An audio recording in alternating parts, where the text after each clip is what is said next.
Welcome back, viewers, and thank you for staying tuned. Now, the last question was when Hasina was going into business, how did the family react? And the question that I want to ask is, when you said to your dad, Dad, I'm coming out of the career of teaching and training, and I want to go and do my own business.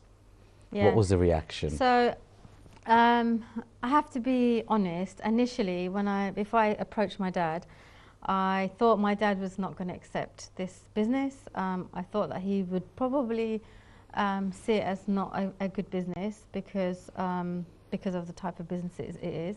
But when I actually told him, he was brilliant. He gave me his blessings, and he said to me, literally word for word, he goes, now you're doing something that's worthwhile.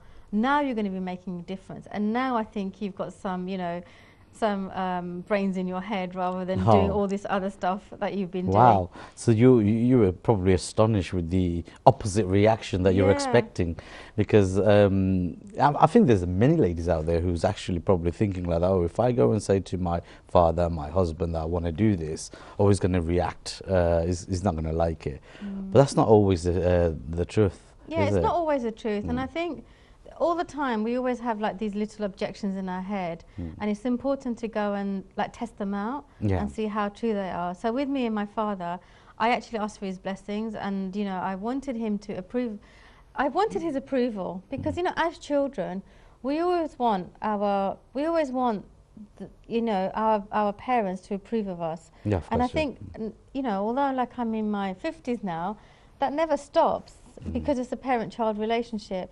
And I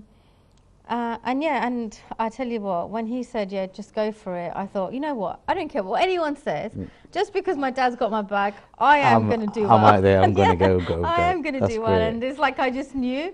Yeah, and my dad's a really important character to Yeah. my Yeah. life. He Does he was, help you in your business, or is it well, does he do his own things? well, he's actually a full-time, he's in businesses himself. He's a homeopath. Oh, right. Um, Oh, okay. he serves the Bengali community predominantly, and he wants to help me. And there were times when I said to him, "Oh, can you help me with this person?" Because he knows lots of community leaders, and he asked me for some marketing material for our leaflets and our cards.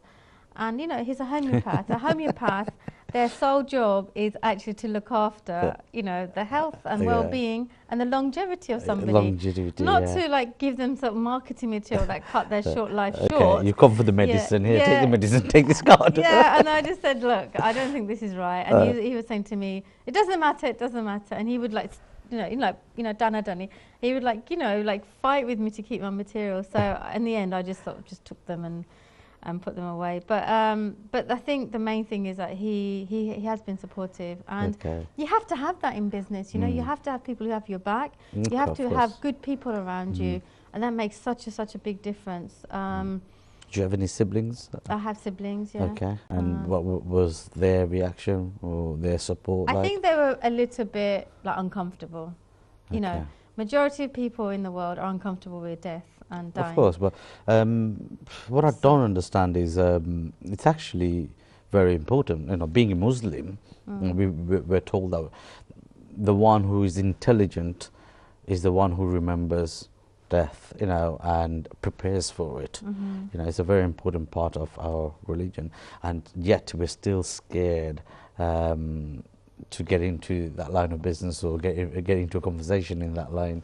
But it's very important that we do remember. And actually, for me, I think providing that service, you yourself probably constantly thinking about, one day this could be me. Totally. Yeah. Every day I think about my death. Yeah. Every day, because the Prophet ﷺ, he actually said that, remember death every day. And it's actually part of our faith, because That's this right, is yeah. actually a temporary, experience. Yeah. This realm, the dunya realm, is only a short realm. We have many other realms to go through, Yeah. and the realm that we've come from, the pre-world realm, is also another state we've come from. In terms of our soul. So I think it's really healthy to remember the fact that, That's right, and yeah. it makes us become healthy. That we're not here forever and ever. And even when we lose somebody, whether they're close to somebody, it's important to engage with that experience. How long has it been you've been in this business now? So 6 years. 6 years, okay. Now in this 6 years, has your brothers or sisters, have they now come to terms and Yeah, they understand? I think where they've really come to terms with is that I lost my oldest brother. My oldest brother died in 2015, and then you know, an interesting experience that I was called up on is that my father became my client, and I kid you not, that was one of my hardest funerals to deal with. It was my brother who passed away, and I took instructions from my father. You know, he was my client, and then dealing with my brother and his public life because he's a musician. It was a tough call, and then dealing with my own loss. You know, I was having to deal with the loss of my older brother who's been. Yeah, and we're only a year apart, so that was a. I mean, going into yeah. this business, and it's about any business really, but let's talk about your business. When you were going into this business, did you think to yourself, okay, do I have the skill sets for this, or how do I go about with this? You know, how did you? I definitely didn't have the skill set. I don't have a business background. I didn't even know what the word entrepreneur meant. I didn't even know what bereavement meant. I knew what the word death meant and the word dead, but I didn't know all these terms. I did not have the skill set. Is there a particular skill set required for the industry? There is definitely a skill set and a qualification. I could personally say there is definitely a skill set required because I've experienced organising and arranging things with funeral directors. But can I hear from you the skill sets? So there's really two main parts. There's the operations, and then there's the dealing with your client in terms of taking funeral arrangements, the funeral arrangement, taking funeral instructions, and there's very much like down the legal path. So there's that side, and the operations is all around the care of the deceased, the person who's passed away. So there's collecting them from a care home, a hospital, their home, sorting that out, bringing them into our care. There's a collection team that we have to organise. There's a whole training around that. Because our whole virtue is around compassion, all of our staff are trained with that extra speciality of compassionate care during all of that particular process. So we bring somebody into our care, and then there's like a whole system of that happens in terms of there's a registrar that needs to happen. So and then there's obviously instructions of how we care for that the person who's passed away, the deceased, their washing, their dressing, their viewing, their funeral, and then there's a client, there's a bereaved client who's, you know, extremely distressed in most situations because this is what death does to you. We go through lots of grief states, from feeling shock, numb, denial initially, to guilt, blame, bargaining. Is a very, very powerful experience. Really? They still bargain? So the bargaining is not in a business sense. So the bargaining is how it looks like. Bargaining is like, I wished I did this. I wish I did this more. I wished I visited my mum. I wished I looked for her more. I wished I bought her this. So it's like, you know, you go back, I wish I did, and if I did these things, then maybe they would live. So that's a bargaining state. So it's not like bargaining in the shop, like bring the price down. It's not. So it's like, you know, I wish I did this and maybe this happened.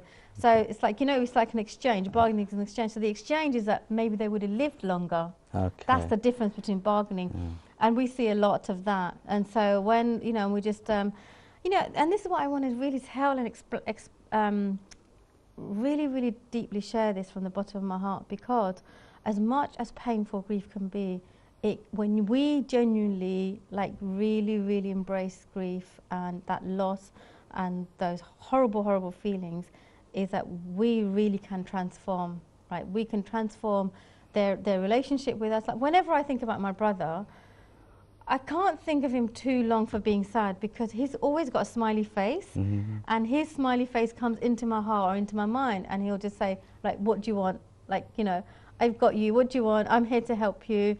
And I don't feel sad, although I do feel sad because, you know, we have to sort of reorientate our language, and people say, oh, how many brothers and sisters have you got? Like, all of a sudden I have to say, I've got two brothers. I've always said I've got 3 brothers, you know.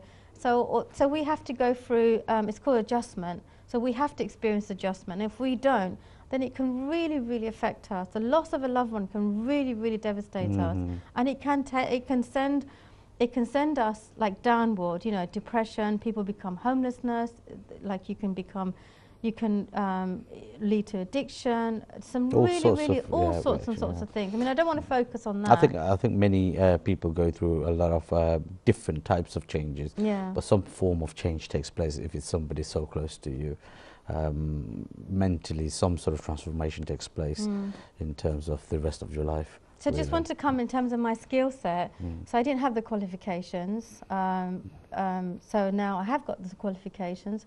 Then I put myself through it. I went and trained with, you know, people I don't know, learned the actual particular aspects of it, from the legal aspects, the in terms of infectious diseases, knowing how to work with that, because there's a whole load of protocol so and there's practices. quite a bit of stuff that you need to know. And then different aspects of funerals, you know, from repatriation, domestic. Did you find all that quite daunting and scary now that you've gone into the business, now you're training? No, I don't find it daunting and you know, scary.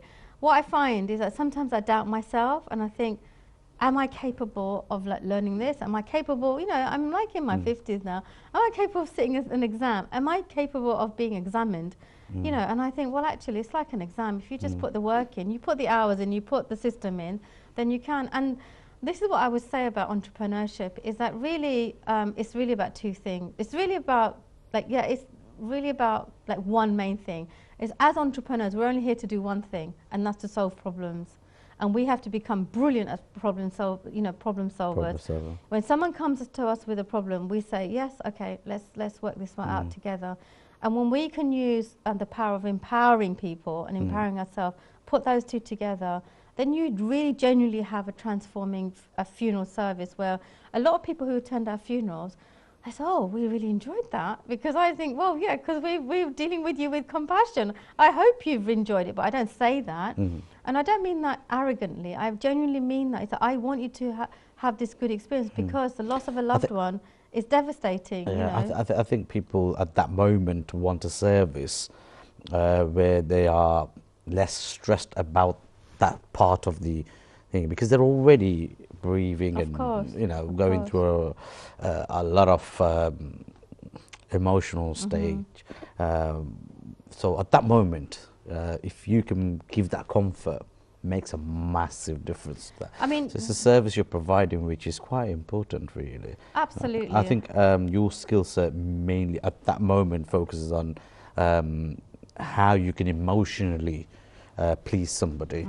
Am I right? Absolutely, 100%. You know, when a client comes to see us, they are in emotional turmoil because they've got dealing with the loss and they have to arrange a funeral. So as part of our instructions, one of the first things that we look at is looking at setting a date of that funeral, and then we work backwards. It's a bit like setting up a business. When you start a business up, you look at what is it that you want to achieve, then you work backwards. And the funeral is exactly the same. So we have the end in mind, and we book that funeral in, because then that gives some level of comfort to the bereaved client, and they think, okay, now we've got that bit down. Now we have to organise, so and so. So we do our best to organise, like probably 70 to 80% of it. There's some things that we can't organise, like contacting their family members and stuff like that. But with us now, because of the digital age, we have something called an online obituary page. So we put all the information up, and then that gets shared on digital and social media platform, where the funeral information goes out. Okay. Now, when you went to your training, was there any other Asian people there training with you? No. You were the only Asian there? Yeah. When I turn up even to do a funeral, because we serve the diverse community, I tend to be the only non-white person there. And at first I thought, oh my God, like, have I gone back in time or something? No disrespect, because I work with a lot of English people, with white English people. But I did all of a sudden start being like the only person, of my background, and being a female. And then I thought, actually, I can just use this to my advantage, because I think, well, they're all going to know who I am, so I can either see something as disadvantage, or I can see it as an advantage. So So now, you know, whenever I go somewhere, most people know who I am because, yeah, I mean, I do get mistaken for either a doctor or a solicitor because in our service we need both of those services. Yeah. Okay. Now, obviously, now we've talked about the skill set. You've decided you want to do a business. You've gone through the phase of skill sets, creating and learning, and oh, that's gone now. Money, financially, you know, to set up a funeral. We only got 2 minutes for break, but within that moment, if you can quickly briefly tell me in about order the financial. from the finance point of view, it's really important when you set up a business is that you know, can your client, can the family who's doing, you know, you're working with, can they pay? So that you have to get that really, really clear. So when you're doing that, it's important to give an estimate to your client, to do an invoice, to have paying conditions, how the how that payment happens, and pretty much you have to do that straight away.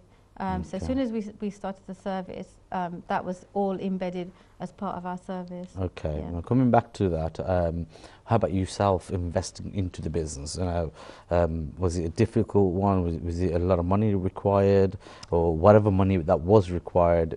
Were you able to borrow that off friends and family, or were you? So I didn't actually borrow any money. There's no loan on the business. There is a little bit of loan now on the business because we've expanded our services. Initially, I just invested my own business, and when we made some money, I pulled the money back out. So, and then I just literally reinvested the money, the profit within the business, and that's how we grew. So, yeah. Okay. So, and so we it just gets to show that, you know, if a woman wants to do a business, it's not all about having a large investment. It's about having the right business model. Do you know what? A lot of people, there was about 6 investors wanted to give me loads of money, when I mean like millions of pounds. And I was really scared. I was more scared doing funerals. I mean, I wasn't scared doing funerals, sorry. I was more scared dealing with other people's money than doing the funeral, because I thought, what if I mess this up? Exactly, you know? yeah. Anyway, I'm going to stop you here. We're just going on to a break again, and we're going to be back on air again. Viewers, stay tuned, and after the break we're going to ask about general businesses and share some experience with us, you know. So stay tuned and see you after the break.